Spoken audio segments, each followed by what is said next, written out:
here we are. Chris Paul trade video. So I don't really want to procrastinate too much, so let's just get right into it. And the first trade I have here is CP3 to the Lakers. It's obviously the one in the thumbnail. So I'll put the trade up on the screen right now so you can see it. It's a 3-team trade involving the Thunder, the Lakers, and the Celtics. And it's kind of a wild trade idea, but I thought it would be very interesting. So it starts off with the Thunder giving up Chris Paul, who goes to the Lakers, and Steven Adams, who goes to the Celtics, which he's just going to put up his, that is just an amazing 12 fit, or 10 and 11. Steven Adams isn't a guy that's going to take away touches from Jason Tatum or Jaylen Brown or Kemba Walker, play his defense, so I think that works out very nicely with the Celtics. I think it works out way better than Miles Turner, in my opinion. And then the Celtics give up Gordon Hayward, the Lakers send Danny Green and Kyle Kuzma, and they had to give in Danny Green to make the money work. I could potentially see the Thunder trying to make a trade to get rid of Danny Green for like somebody's 2020 whatever pick. But I really think Gordon Hayward, while he would not like to be on a tanking team, I think it makes sense for the Thunder to want to pick up Gordon Hayward because so this is assuming that they pull a sign-in trade or he opts into his player option or something like that, which I don't think he'll opt into his player option. But still. The main attraction here for the Thunder is you're going full tank mode because you're getting rid of Steven Adams and everything. You're going absolutely tank mode. What you're also doing is you're getting a good young asset in Kyle Kuzma, and he'll be back to getting all the touches. Well, actually, Shea will take touches away from Kuzma. Not too many, though. There will be enough touches for both of them to get their 18 or 16, whatever, points per game. And then Gordon Hayward will be a good mentor to those young guys, which is very important because when you're a tanking team, you need as much culture as you want to get, hence why Philadelphia has no culture. They had no veterans on that team. It was all young, inexperienced players. Like Arnett Moultrie, for example, was like an older guy, but I'm pretty sure he was in his rookie season because he went undrafted and was playing in Europe. Something like that, I don't know. When you get kind of a culture, because Gordon Hayward's, he's been around, been on winning teams, yada yada yada, good for the young guys, all that sorts of stuff. And the Thunder here, they get 4 first-round picks, including this year's pick from the Celtics, which will be at number 14, so they're already starting off with a lottery pick. And I assume that the rest of these picks will be like late 20s, maybe early 20s at worst. But I think this... So what am I doing? Am I doing this trade if I'm the Thunder? I mean, I go full tank mode, I get a good young asset in Kyle Kuzma, I get a mentor for my young guys. I honestly think this is a win-win for every team.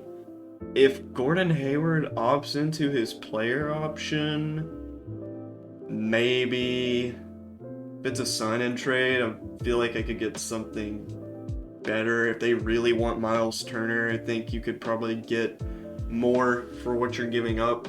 Now, Gordon Hayward, he has his injuries, yada yada yada. Like, he's still very, very, very good player, especially to a playoff caliber team like the Pacers. And he can also play next to TJ Warren and all those other guys.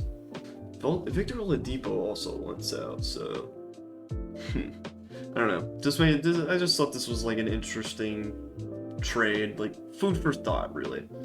But I think this works out pretty well for both teams. So on to the next trade.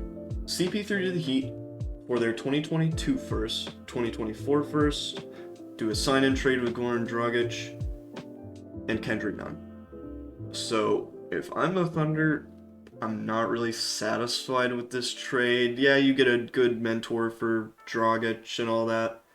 And, I mean, Kendrick Young is like, he's a rookie, but he's 25. And he also plays the same position as Shea. I don't know if you want to move, I don't know who you're going to move to the guard or if you're going to have Kendrick Nunn come off the bench. But, I mean, these Miami, they're both unprotected.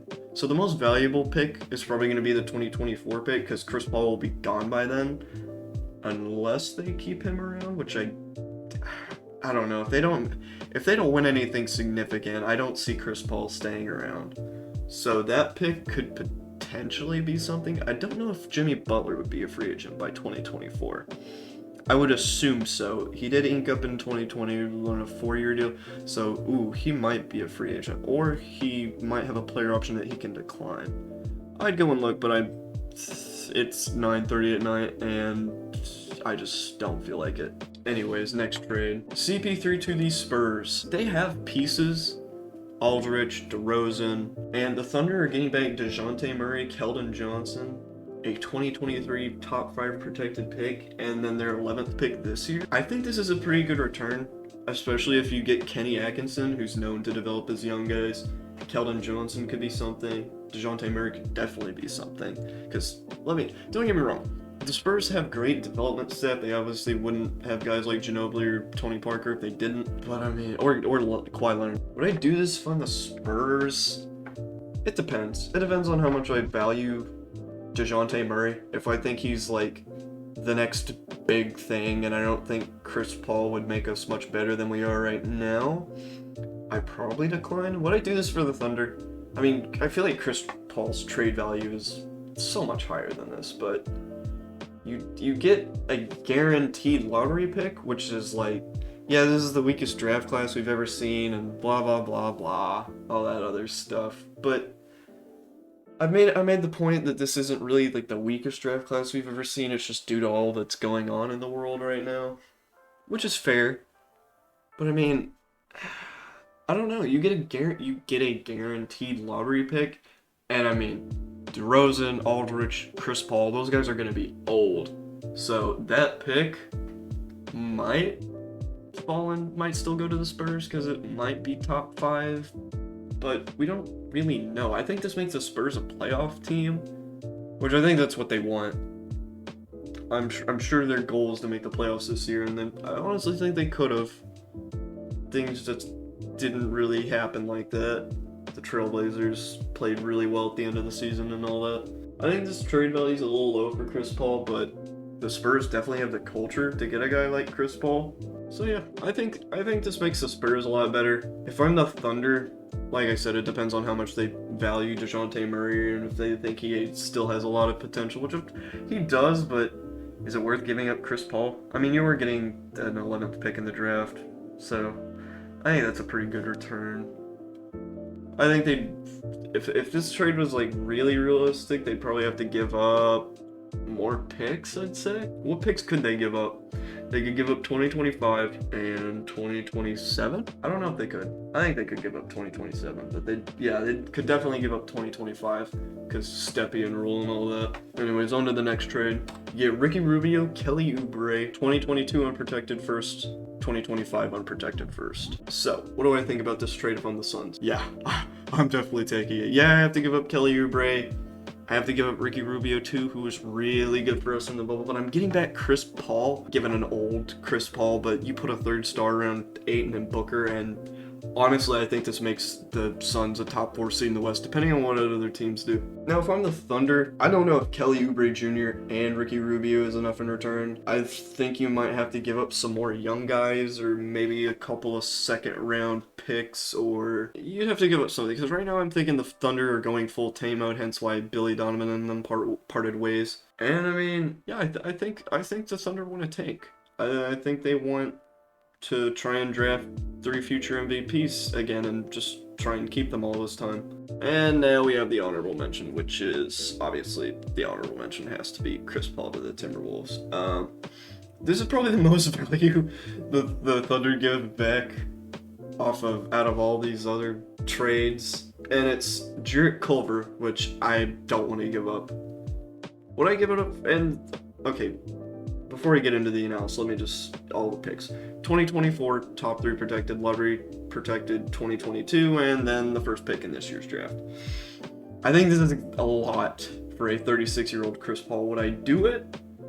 I mean, you have one of the best true point guards in the last 20 years, and you give that up for the 1st pick in what is widely considered the weakest draft classes, which I disagree with, but like, so look at it like this. You put arguably the best shooting big men of all time in Karl Towns next to one of the best facilitators ever. I like that.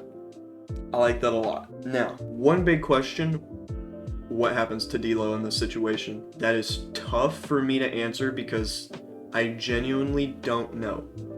I really don't. I've entertained the thought of trading D'Lo, although it could come back to bite us, but either way, Karl Towns is going to leave in the next 5-6 years. Nobody stays a Minnesota Timberwolf forever.